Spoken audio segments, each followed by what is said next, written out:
The University of Oregon is located in Eugene, a city of 80,000 people, situated in the lush Willamette River Valley, midway between Cascade Mountains Touchdown, Stewart.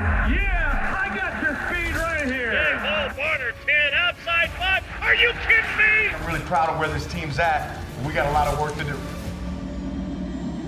What's the deal, DAWG family? I am Kenjon, born and right alongside Jay Stu, and we want to welcome you to another episode of the Ducks of a Feather podcast. As always, Stu, how we doing, baby? I'm doing fantastic.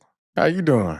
You know what it is, blessed, highly favored. Woke up on top of that dirt and the dirt not on top of me, so it's a good day, baby. Hey, that's what I like to hear. Wisconsin, the Badgers, okay? Man, what a game, what a game, what a game, what a game. This game took me back to 2010 when we played Cal out in Berkeley, when we won that game 15-13. Put me right back in that mind frame, right back in that mindset, and I can remember it so vividly, the anticipation, the anxiousness. It just was a crazy experience, and I felt that during this game. Have you ever played in a game that kind of put you in it when you watched this game that kind of took you back? I mean, the most recent one that's not even recent because I'm retired, CTE all up in my brain. But I will say this. We starting off on the wrong foot already. But hey, for the people listening, bear with us. I will say Cam's second year, we played the Tennessee Titans. And they came to the Bank of America Stadium, and they were in cover 4 the whole entire game. We could not do a darn thing. When I tell you a darn thing, what was the game plan? What did y'all prepare against? Bro, it was just them wanting. They were sitting back waiting for us to make mistakes, and we couldn't run the ball because it was during a time when they had a pretty stacked D line. They just basically took the pass out of the equation. Cam was, a younger quarterback back in that day, and having him, make quick strategic decisions under pressure. Those two things don't go well with a young quarterback. NFL, they don't. But yeah, man, it was stressful watching that doggone game. Yeah. Nail biting for no reason. My gut was all twisted up watching the game. I'm over here trying to eat chicken wings, and I can't even enjoy my chicken wings. Okay, we're going to get back to that.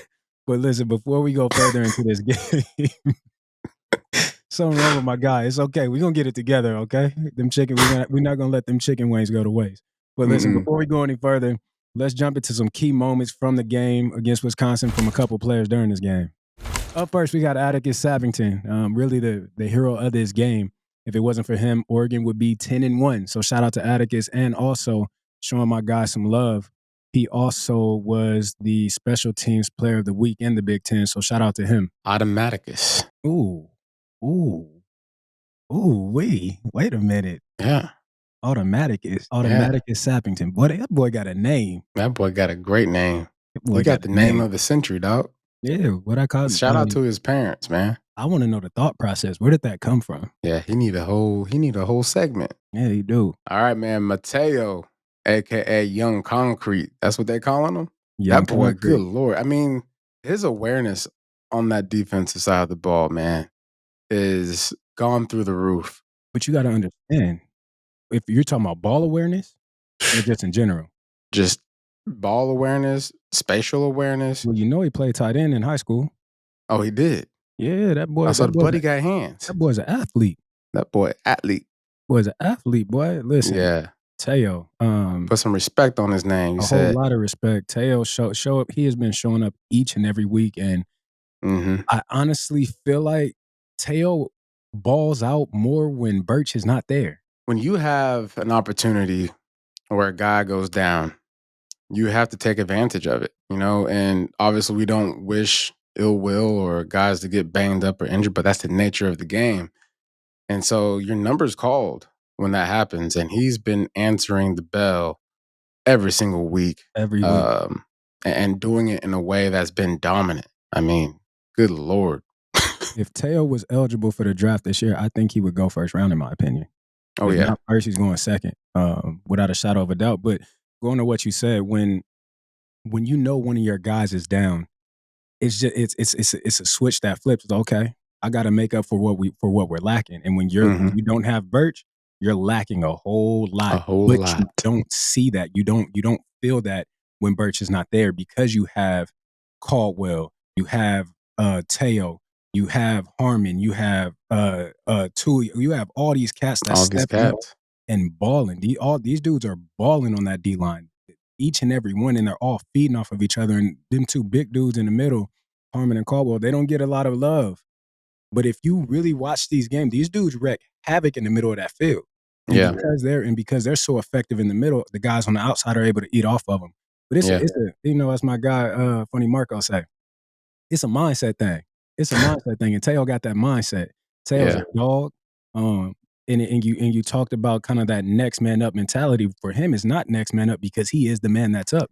Now it's just, okay, we don't got Birch. Don't worry about it. Y'all got me. Watch me work. What would you do if you saw Teo? Cut him. We don't even got to finish the question. I'm shooting at his knees, boy. What you mean what am I doing? Shooter McGavin. I'm shooting Say at his less. knees. Say less. I'm hitting him right there in the rib. Yeah, I'm going lower. I'm gonna hit you in your knees because the next time you come free, I want you to think, he's gonna cut me, so you're gonna slow up. Speed bump. Listen, if I hit you in your ribs, okay, story time with KB. I chipped Aaron Donald. And I didn't want to, but I had to. I chipped Aaron Donald. And every play after that where he was on my side and he seen me, he tried to murder me. I don't want that issue. Yeah, we don't want the issue. I don't, especially with him. Listen, I watch Aaron Donald. I'm not gonna call my dog name out because that's my boy. But I watch him pick a fellow running back up like this off his feet in the middle of the field and was walking backwards with him. I don't want those issues. Teo puts me in that, the way he plays. No, I'm gonna hit you in your knees because the next time you come, guess what, Stu? You're coming slow. You're hesitant. You're apprehensive. You're not sure what I'm gonna do. And that's in favor of me. But if I hit you in your ribs right off the bat, I done pissed you off. Now you mad. You're not even worried about the guy in front of you. You hoping I come to your side so you could take advantage of me as a smaller guy. I can't have that. Look, I want you mad because that means now you got outside the game. You sure? Some people play better that way. Man, if he's chasing you to his side, that means you won. You did your job. Okay, but what if you got a guy like Steve Smith, Stu? Hey, look, you piss him off and he goes to a whole nother level. That's a whole different position. That's that boy's gonna get the ball and murder you at the same time. And gonna come back to you. I will never forget that clip of him. It was Roman Harper that did him wrong, but he went and got Malcolm Jenkins. Yeah. Innocent bystander. Bullets ain't got no names. But shout out to Teo. Again, getting defensive player of the week in the Big Ten, man. Keep balling out. Keep doing your thing, bro, because you are making a name for yourself. You have put the nation on notice. Not only that, bro, your draft stock is skyrocketing. Skyrocketing. Yes. Dan Lanning did a thing.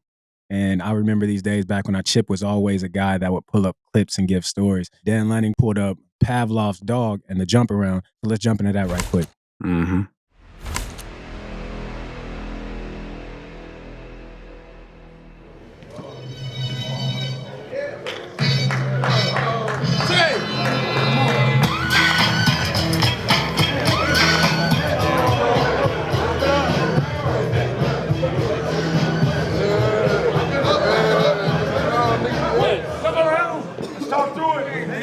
Evoke a response from you, right? And they're right?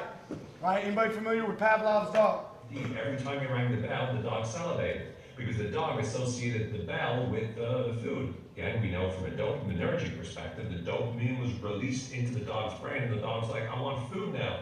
In this game and throughout this week, you're going to hear this song, and it's going to release dopamine in your mind.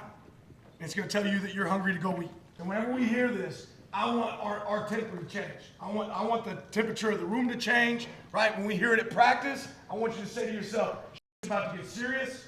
When that song comes on, whether it's in practice, I want you to reset your mind for what you're about to do.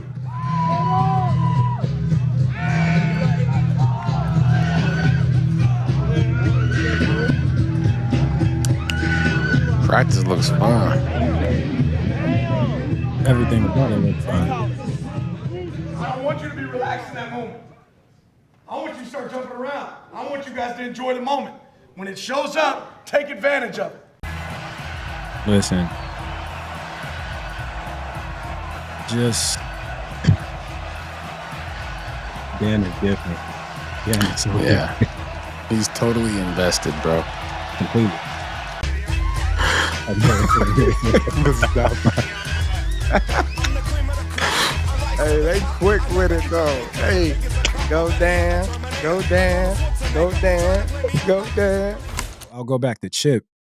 One game that sticks out to me more than any other time, but we always did the music thing in practice, and if a team we're going against had, it was whether it was their fight song or whether they had a theme song, whatever it was, Chip would play that in practice. But when we played Tennessee, he played Rocky Top the entire practice.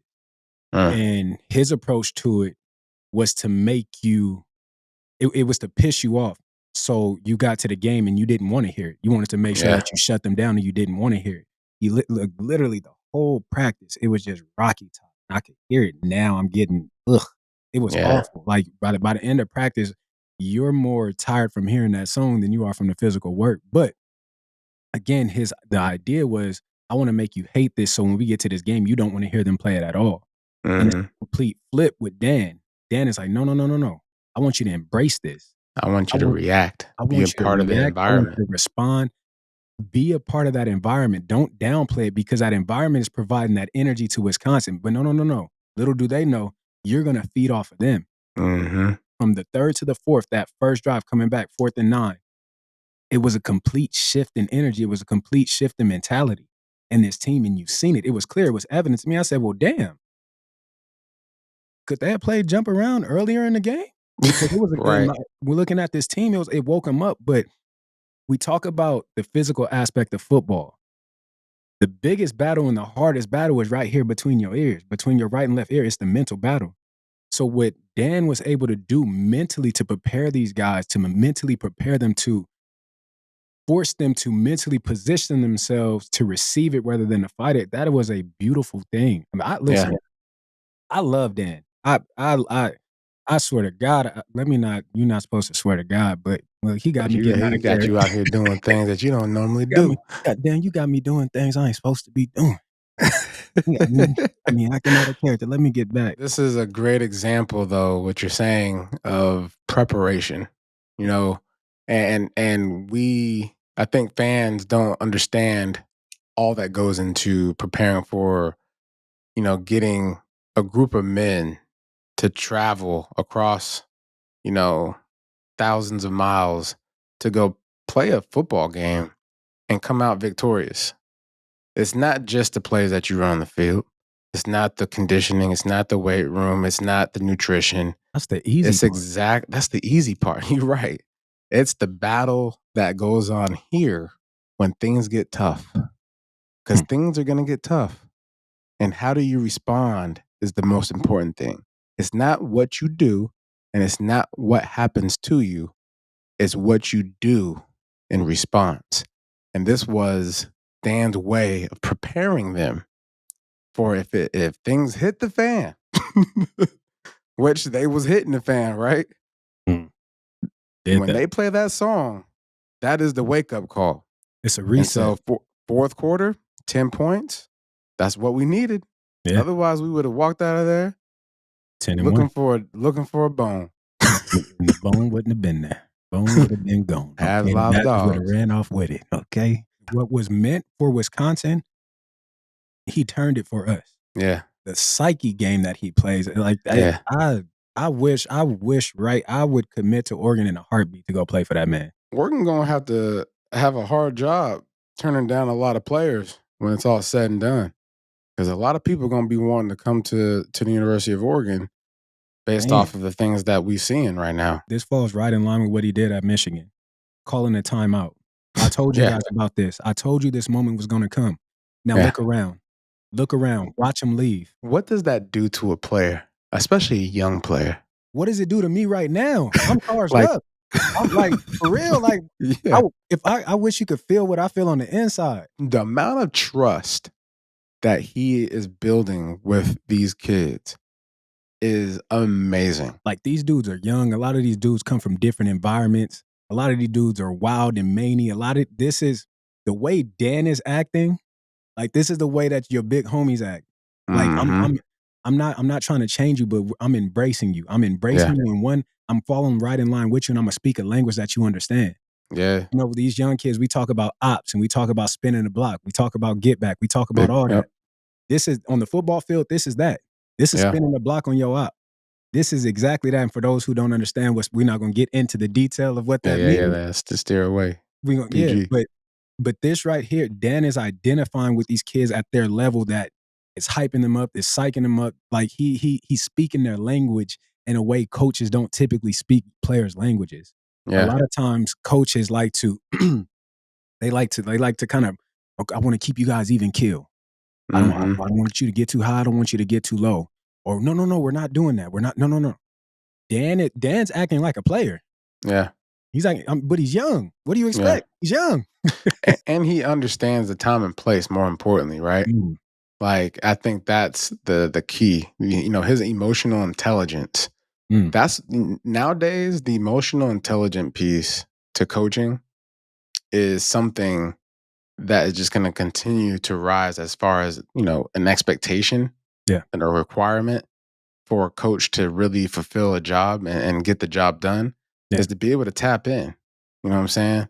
And being able to tap in wherever those guys are. And Dan is tapped in 1,000% all the way tapped in. Like Dan, he's a phenomenal man. But when you look at a coach, this is what you want. Yeah. This is exactly what you want.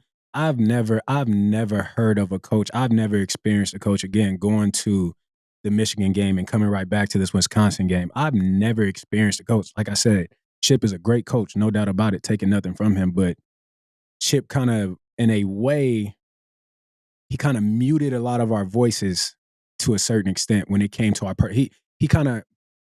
he limited our personality. Because Chip was the military mindset where he wanted everybody to be on one accord. He wanted everybody doing the same thing. But when you have a bunch of kids that come from different places and all got different levels of energy, like you're tapping into the players that need to be tapped into. When I tell you, listen, look around. I told you this was gonna happen. Look around. I'm calling a timeout mid-game. Yeah. Bring it up. Remember this. Remember this moment. I told you guys about this. I told you this. Now you doing this. And you look at the fans and watch them leave. Yeah. Oh, jump around coming on. No. It ain't for them. That's for us. That's for us. We still in that. Switch. No. That's my song. Us. That's gonna recharge us. Boy, listen. Give me a helmet and some shoulder pads right now. Listen. I'm ready. My leg is shaking. I'm ready. Man, I'm about to go play Jump Around for the rest of the week. That's our song now. Yeah. We got a bunch of songs, but we're gonna add that to the repertoire. What my dog say? I'm the captain now. I'm the captain now. I'm the captain now. Okay, listen. I don't want to give too many, give other schools love on this podcast, but when you look at Kirby out there in Georgia and you hear him talk and his demeanor and how he approaches things, those are the coaches that you want to go play for. Yeah. I want a coach that's going to speak my language and ain't afraid to keep that same language when he's talking to the media. I want a coach that's going to build me up, charge me up. I want a coach that's going to embrace my personality and allow me to step on the field and allow my personality to shine. Yeah. That's what I want. That's what I want as a player. Allow me to be me as a player. And that's what Dan is doing with these kids. He's not trying to change them. He's not trying to mold them into what he desires them to be. He's taking who they are, putting them on a platform to where they could shine. Yeah. Can't beat that. Good job, Dan. Good job. Good. DTM. I'm going to stop calling you Dan. DTM. That's your name. DTM. Now, let's get into some reactions from the game, baby. Let's get these reactions. Our guy, Joel Klatt. Shout out to Joel Klatt. My new college football top 10. Oregon football at number 1. Don't feel great about it. My question is, why don't you feel great about it?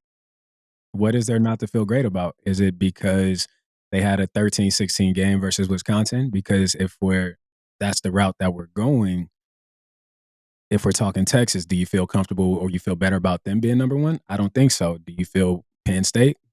Maybe you're an SEC guy. Maybe you're thinking Georgia or Ole Miss or Alabama. All of these guys, all of these teams have lost the teams that they should have beaten. And all of these teams have, I don't want to get into this SEC thing. I've been going back and forth on Twitter with these people. Man, look, we ain't got to argue with guys like this. I ain't got time for this, man. Look, at some point in life, I'm at the point where I'm old enough to look at people. I saw a meme and it said, some people say 2 + 2 = 7. And you know what? I'm gonna look them dead in the eyes and say, "You're right. You're right. You are absolute. You know what? You are correct. I was wrong. You go with that information and you go on about your life and see how that works out for you." I get tired, and this goes back to when I was in school. I was going to say, you old. Oh, hey. Hold on there, youngster. Like I Hold on, youngster. that on in there. Okay, I'm just checking to see if you're on your. I'm checking to see if you're on your toes. But that boy threw a fabric in there, didn't he? Huh? He threw a fabric in there. It's something. I threw something in there. But I get tired of the SEC bias. I really do. The SEC is not a good football conference this year, and everybody wants to say the SEC is so great. No, the SEC is not great. Alabama under Nick Saban was great. Yeah. Georgia under Kirby is great. And in between there, you'll get a LSU. You'll get a Florida or something that pops in here and there. But the entire conference is not great. So let's stop acting as if from top to bottom, this is such a great conference. No, there's a couple of teams that have carried the SEC. Alabama, Georgia, and LSU primarily have carried the SEC. And it's no different than any other conference. We look at the Big Ten prior to Oregon getting in there. It was Michigan. It was Ohio State. When you go to the Pac, it was either Oregon or it was Stanford. It's the same thing in every other conference. Clemson and the ACC. It's the same thing. Everybody wants to paint the SEC as being God of football. You're not. You're not. Mm-hmm. This season, you guys have been one of the most inconsistent conferences out there. You've lost games that you shouldn't have lost. If we go down the list of the teams that these guys have lost to in the SEC is not the SEC that we're accustomed to seeing.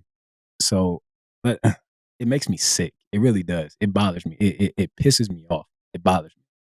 But like you said, I'm at the age where I'm gonna look you in your face and tell you you absolutely right, and we'll see when these playoffs jump off. We'll look up at the end of that and see what it is. And let's get back to Joe Klatt.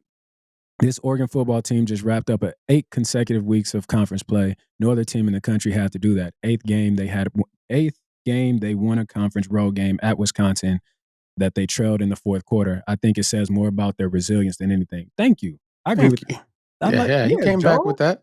Yeah. Okay, Joe. Yeah, Joe Cole. Yeah, we should have been patient, Stu. We jumped the gun. We should have been patient. See, I told you that he would come back to 4. 2 + 2 is 4. Okay. You know what? Yeah, man. It's and not I'm 7. At the age where I could look you in your face or look in this camera and apologize. I should have been patient. I should have waited.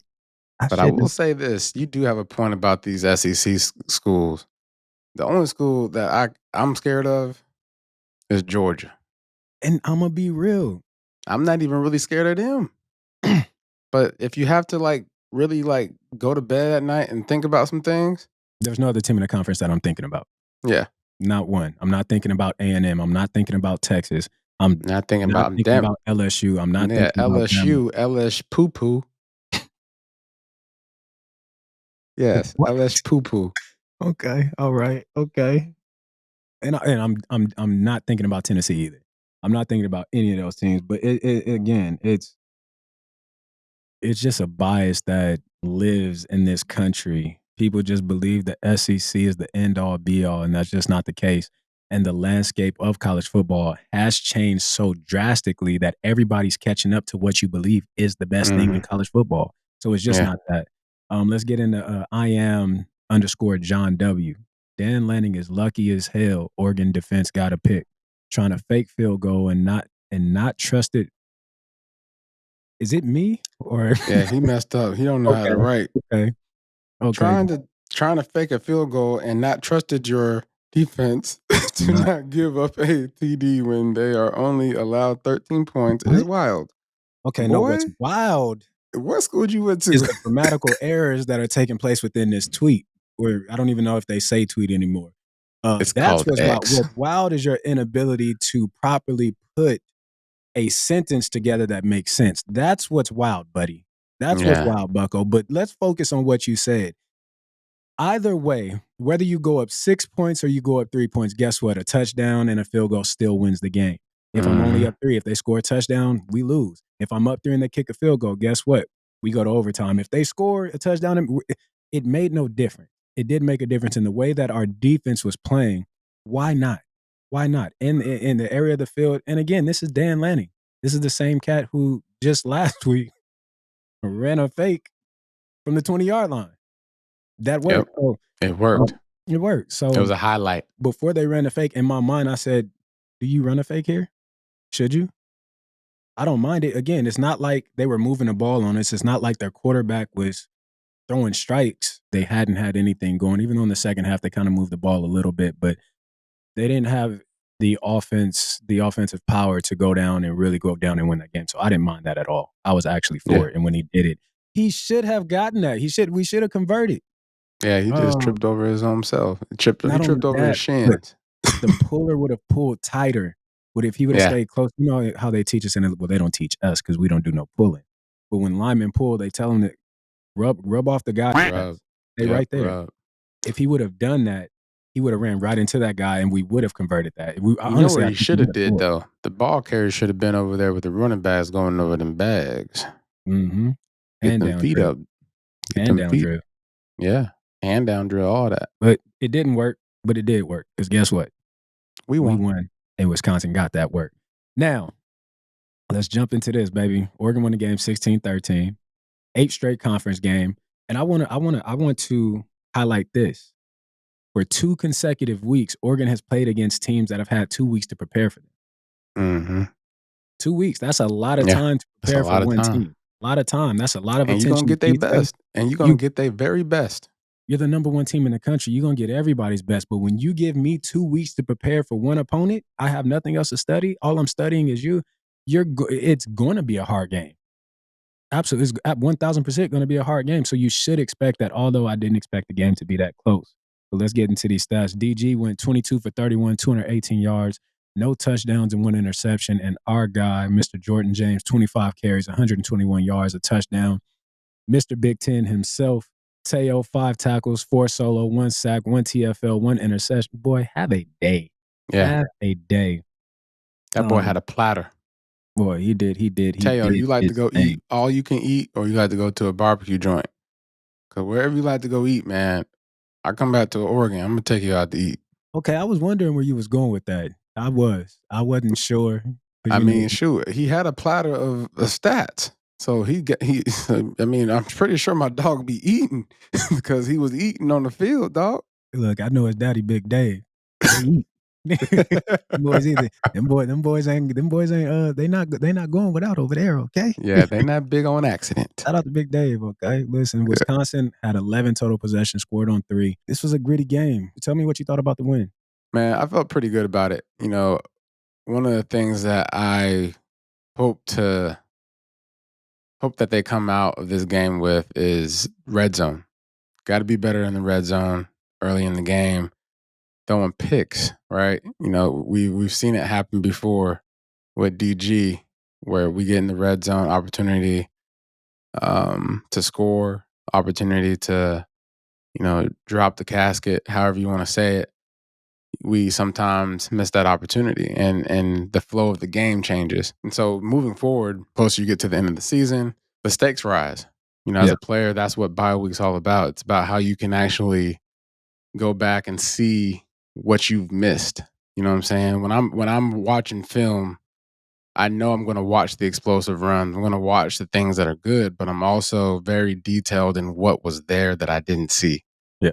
And being able to then go out and practice and put myself in situations to where I can feel how I'm going to resolve those issues.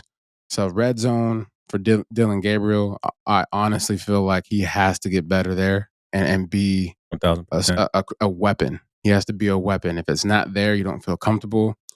You got legs, baby. For me, I was happy with the win. Again, I have a hard time watching these games because I'm a real fan. So I get pissed off like a fan. Like I don't know the reality of football. So when I'm watching these games and they're in a 13-16 game with a team that, quite frankly, they should have blown out, I battle. I'm like, oh, they need to be doing it. But then knowing football, bro, this is the nature of the game. This is what it is. Every game is not going to be. We said this a couple weeks. Every game's not going to be a blowout. Every game's not going to be high scoring. Sometimes you're gonna have grimy, gritty. You're gonna have dog fights. It's gonna be a dog fight in games, and so that's what this was. I I'm happy. I'm very happy about the win. One, again, as we talked about earlier, we did something that we hadn't done all season long, and that was play Big Ten football. That was to line up, run the football. I'll go back to that. I think it was their third to last drive where they kind of really sealed the game. I think it was maybe a 9-play drive, and I think there was only one pass play, if I'm correct. But you had Jordan James for 9 yards, Jordan James 12, Jordan James 3 yards, Jordan James 3 yards, Dylan Gabriel 8 yards, Noah 2 yards, and then Jordan had a carry for no yards. But that's smash mouth football. Yeah, that's what we call 4-minute football. I want to score, but I'm also wasting this clock. So I'm very happy to see this, especially with the playoffs approaching as fast as they are, because this is not going to be the only time that we have to be able to play smash mouth football. We're going to come against some other teams where it may not be going our way in the past, and we're going to have to be able to line up player for player and run that broad. And if we can continue to do that, we can continue to progress in this. The sky is the limit for these teams. And then for DG, listen, it happens. Everybody has bad games. Everybody has off days. You still threw, 218 yards. Field position is crucial to winning football games and giving yourself the opportunity to score points, whether it's field goals. I mean, look at the field goals that we did kick, right? Yeah. But going back to that run game, and in the words of Coach Skip, when you line up man to man and you run the ball, your commitment is to whoop that motherfucker's ass. Shout out to Skip. Shout out to Skip. But you are 1,000% right. That's what it is. When we commit to like that on that drive, when we committed to the run, listen, it's me versus you, bro. Yeah, we might not score, but I'm gonna whoop your ass. I'm gonna whoop your mother. I'm gonna whoop you, boy. I am. I'm gonna whoop you, and that's what they did. In a way, we escaped, because we're a call away, a pick away from this game being completely different. You go back to that illegal man downfield where Wisconsin had scored. So in a way, we escaped. Yeah. But nonetheless, we won. And that's all that matters at the end of the day. But go back, make the adjustments, make the corrections, learn, get better, and let's try not to repeat the same mistakes. I want to highlight a couple more guys. I want to highlight our secondary. Because first time this season collectively, I seen these guys coming up in a run game. I seen these guys coming up and putting a hat on a hat, making plays, making tackles, play here and there where it could have been slightly better. But when you have a secondary that's willing to get dirty, that's willing to put their helmet on somebody, that completely changes the dynamic of your defense. Jabbar, seeing all these cats come up and really, really getting involved in a run game and really putting a helmet on somebody. So I love that. I was excited to see that. And again, we're about to get healthy. We got a bye this week, and we have one more game, and then we'll have that bye again. I'm hoping that we see peak Oregon. Yeah. Because it's time. Yeah. It's time. Yeah, after UW, it's time to peak. Yeah. And I think it starts with UW. You got to go into that game and leave no question, like as far as you going into a bye week, into the most important games of your life. It's going to be a game. Yeah. You got to go in there and basically prove to yourself that everything's going to be all right. Yeah. Hold on. Hold it together. Hold on, because we're not going to get into that right now. Yeah. We got that coming up next week for you guys. So we're gonna end it right there, because we could dive into I'm about this, to go all the way. Yeah, we could dive into this Fusky thing, but we ain't gonna do Huck that. The Fuskies. We got to give them something. You got to tease them a little bit. Huck the Fuskies. Well, listen, baby, that's all we got time for. We hope you enjoyed it. We definitely enjoyed it. As always, Stu, I love you. Love you too. And remember, ducks of a feather flock together.